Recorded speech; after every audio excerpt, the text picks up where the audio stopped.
mapsay ning Pilipinas. Tanawa karon ng administrasyon no, wala di lain hunahuna. Puro nilang nila hunahuna didiis, tagalitok didiis.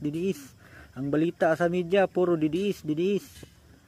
Puro Sara, puro Duterte, puro ICC, puro didiis. Wala na kalambuan. Wala nga, inunin lang ninyo para mahiusat ang yung tanan. So di na lang kanang mga kalaban na to, bawi na lang ta sa 2028. Hapit naman po, doon na lang katuig, tulo. 2025 naman taron, tulo na lang katuig. Pagka 2027 na 2 years gikan karon ang kanang mga kumi nga ning dikit sa barko.